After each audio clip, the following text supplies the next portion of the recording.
Hello guys, welcome back to our OpenCascade episodes, and today I want to talk about offsets, how to apply offsets if we are having like a planar contour, or how it's called in OpenCascade, a planar wire.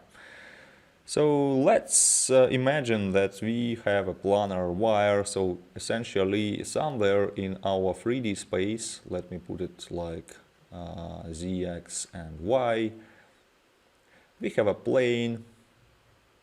I put it all in 3D just to make it clear that we are still discussing 3D business, because OpenCascade, although we are going to discuss planar offsets, is still a 3D geometric modeling library.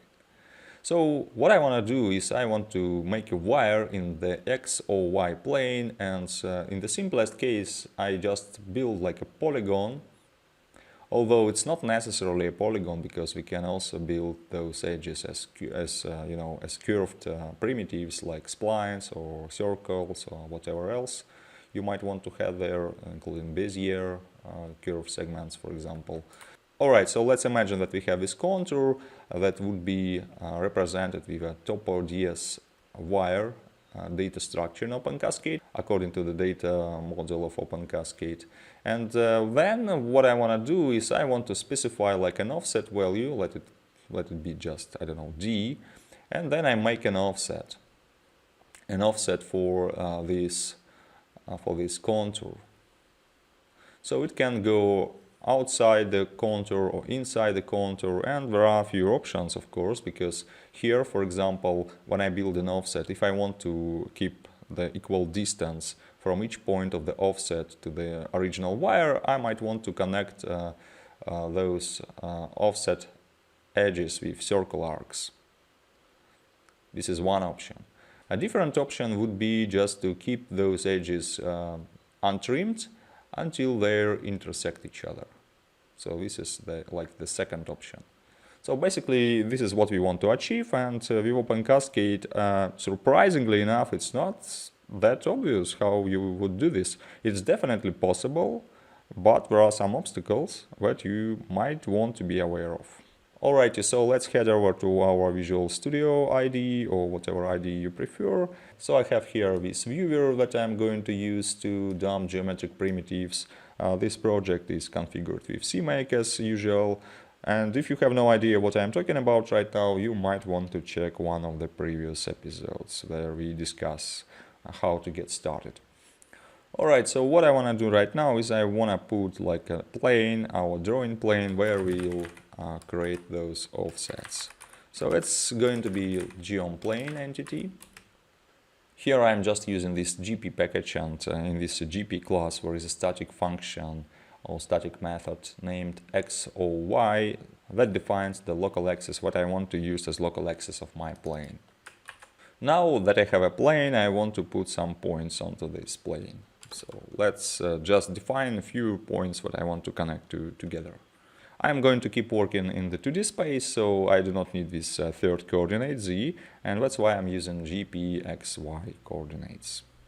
So let me just call them poles, and I'm going to give them some coordinates. These are just pretty random numbers that I want to use to build my contour, so let's see how can we create a contour, how can we create a wire. That's not that difficult to do, because in OpenCascade there is a tool, there is an API function that is called brep builder API make polygon, if I'm not mistaken. So let's try to include this one. Now I'm going to iterate this array and add all the points one by one. And I want also this polygon to be closed, and that's why I would repeat the first point at the end. So let me run a loop here. A point in the poles array is going to be passed to mkey polygon.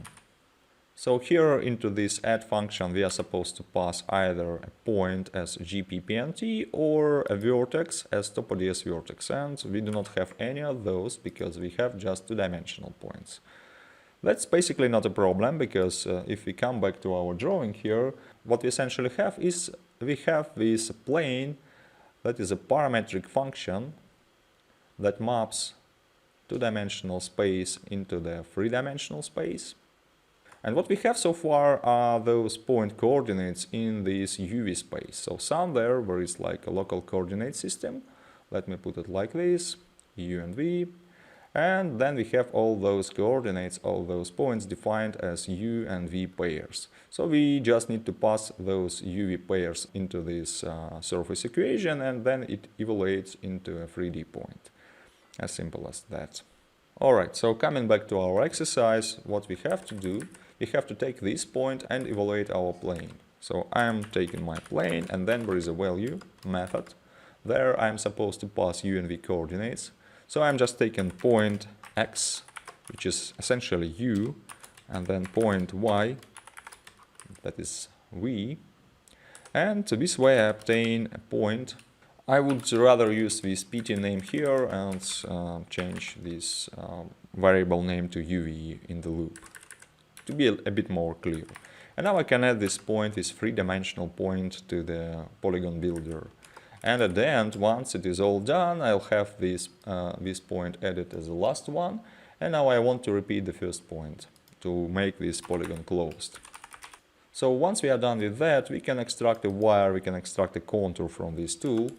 And to do that, I'm just declaring topods wire and take it out from the polygon, from M key polygon.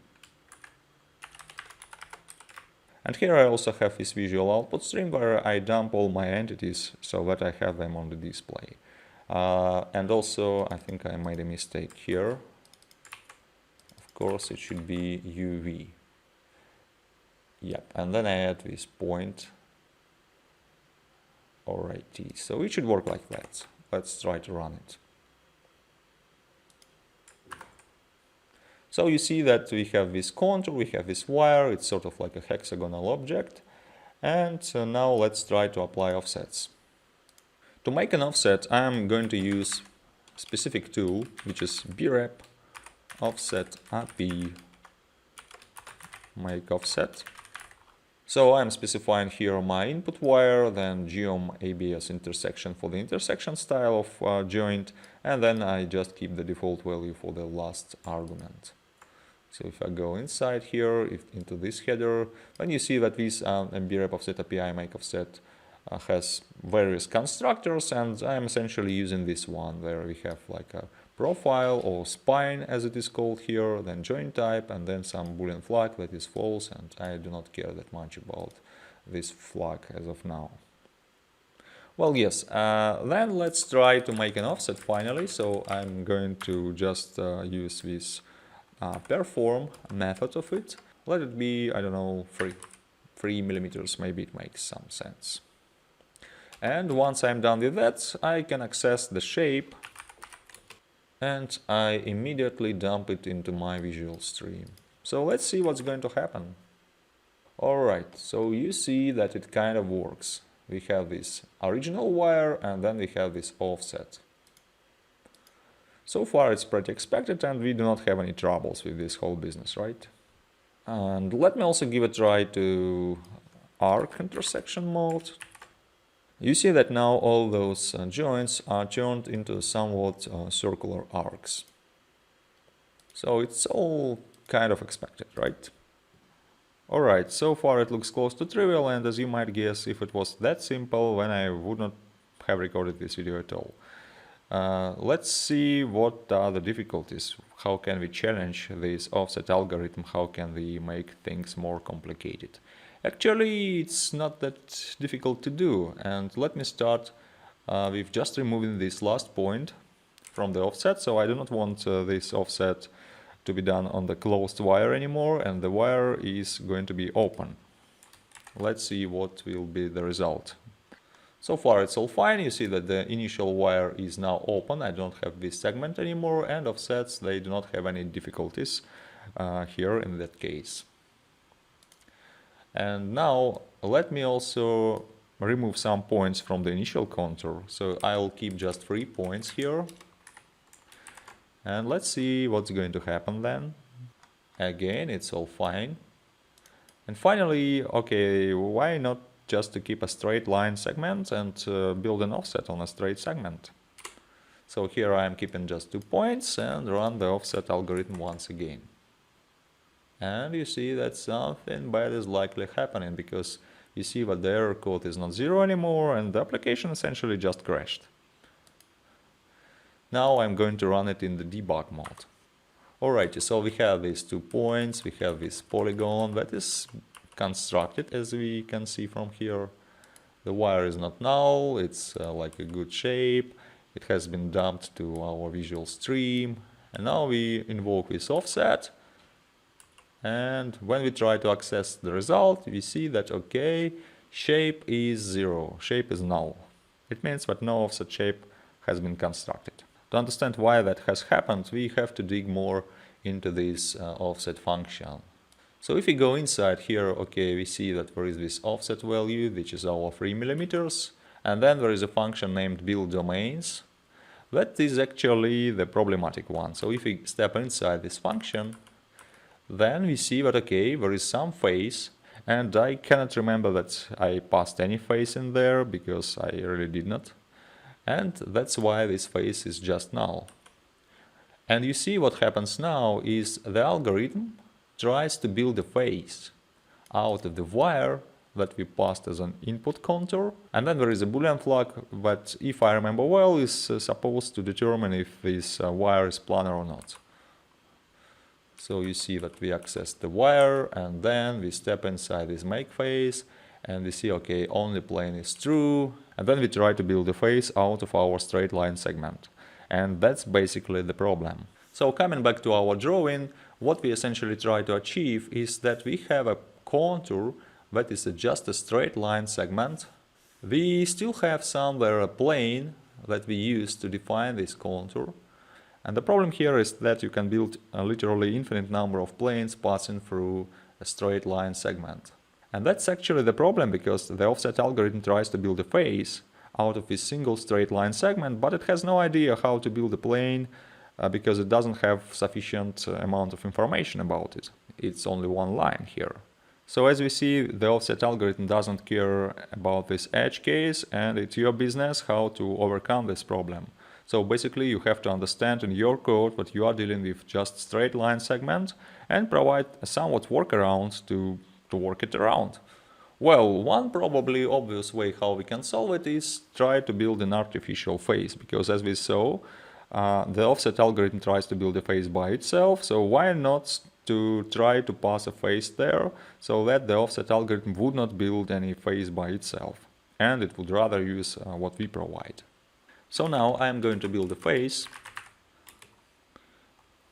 let it be just F, using brep builder API make phase, and here I am going to use this plane that we have. Then I want to pass there the wire. As you see, there is also a Boolean flag to indicate if our wire is an outer one or an inner one for the phase being constructed, but the problem here is that our straight line edge cannot bound any piece of a surface, and basically this flag doesn't make any sense. Still, I'm quite sure that this wire is not an inner contour, so let me pass false here, although it doesn't really make sense.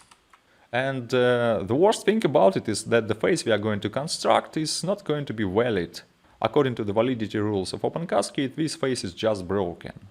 But we know that this phase is only going to supply the surface to the offset algorithm, and that's why we do not care that much about its validity, so we just use it. And now, instead of using the constructor that accepts the wire, I would rather use the constructor that accepts the phase. Although, again, it's not a valid phase, but who cares. So let's pass just F here and keep all the things as they were. And you see that now it kind of works. And it would keep working if I add more points here, if I just come back to my previous coordinates. So this phase approach, this kind of dirty workaround would still apply for all the cases. So you can just keep using phase instead of a wire. And this way to implicitly supply the surface. You see it's all fine. So that was one of the weird things about offsets, and now there is something else that I want to touch on in this video. So basically here I also added this another function that you can find in our repository with lessons. The idea is that I pass here like a vector of two-dimensional points, and as a result I obtain a B-spline curve. Essentially what it does, it creates an array of two-dimensional points to pass to the B-spline constructor. We initialize it, then we also prepare the array of knots, and we also have this array of multiplicities. And finally we call this constructor of geom2d B-spline curve, passing there the array of poles, knots and multiplicities. And we want to construct a spline of degree 1, and that essentially would work for all the cases where you just want to create like a spliney polyline. So let's go ahead and try to use this function. So basically right now I want just to create a square. So I would create a list of coordinates. So I'm going to have these 4 poles. I would probably repeat the last point once again in order to come back to the origin. So I'll have like 5 points at the end, and the first one is like repeated. I do not need this make polygon anymore, and instead I would just like create an edge out of the spline curve that I would construct from this array of poles. So I'll invoke this function, polyline as spline, should be here, passing there the array of poles. And actually, according to the signature of this function, that should be a vector. Alrighty. And here I have the curve, and I also have to pass here my plane, because it's still like a two-dimensional curve, although it's a spline curve. It lives in 2 dimensions, and then I have also to supply there a surface to evaluate this curve. And now I have this wire. Let me also get rid of this workaround for faces, and I'll use again the wire as an input. So there we go. Let's try to run it like that. So we see that wire is constructed, and then we run this offset operation, but it's trying to read like a null shape. It means that offset is not really constructed. So I should probably go ahead and just check here that this shape is not null, or probably I can just add a check here if my offset operation is done or not. And I would use this visual output stream only if my offset is really done. So now what we can see on the screen is that, okay, I have this square. It's actually just a single curve, but offsets are not done for this curve. And that is not exactly surprising to anyone who has ever worked with geometry kernels, because there is a problem with this curve. And the problem is that actually this spline has continuity defects. What we have here is we have those 4 poles, and then we create a curve like that comes back to its origin, and it's a single curve. So this curve maps a univariate parametric space to two-dimensional space, because we define it in 2D. We embed this curve into UV space of our plane. But the problem here is that at those poles, the curve has continuity defect. It's only G0 curve. And basically, if you ever read documentation pages for geometry kernels, like for example ACES, you would notice that most of those kernels would require you to have like C2 continuous geometries in there.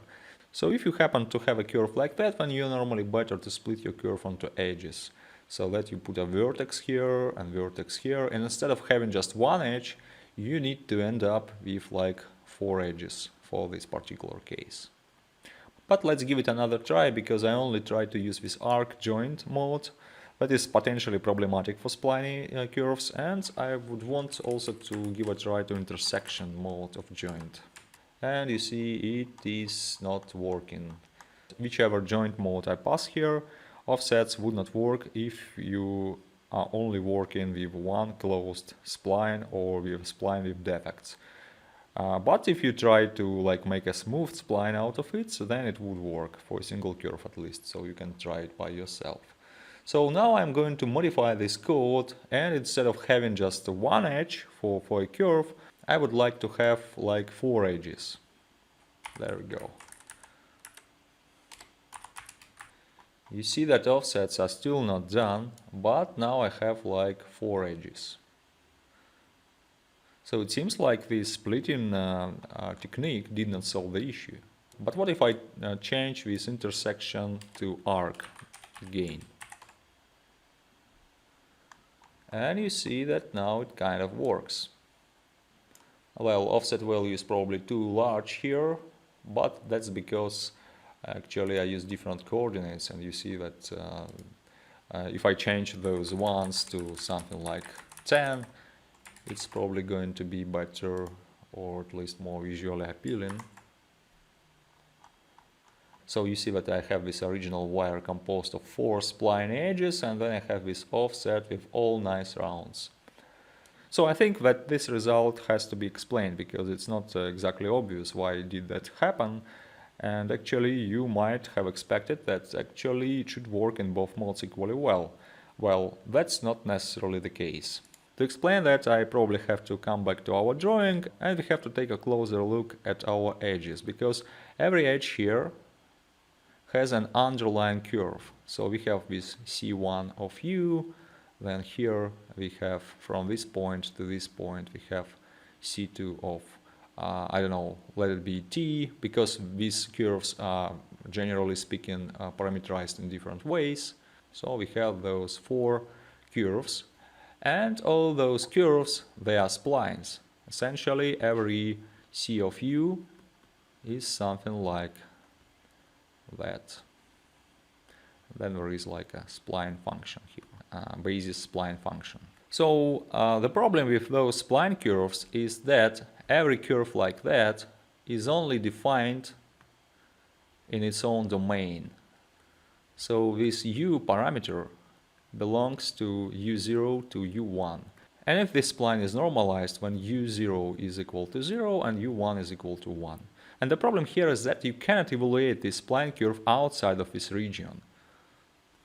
So I cannot like simply extend this curve and evaluate point here or here.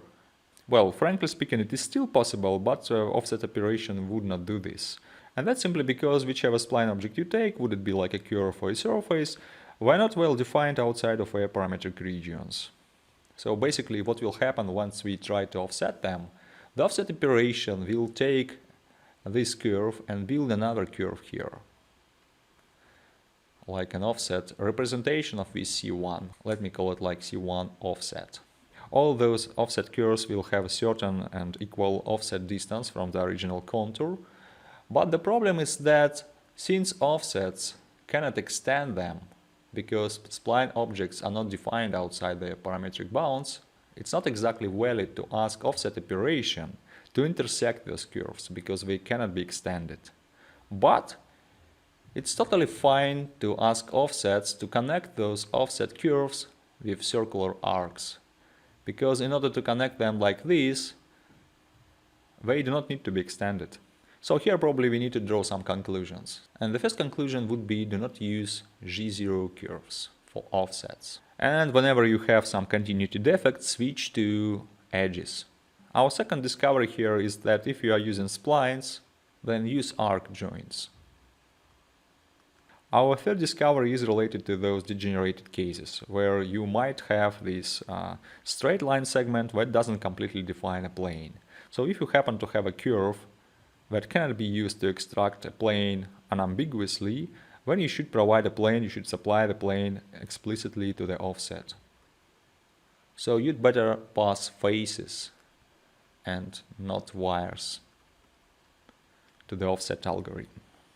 So all in all, if you keep those hints in mind, you have better chances not to be frustrated by the OpenCascade's offset algorithm.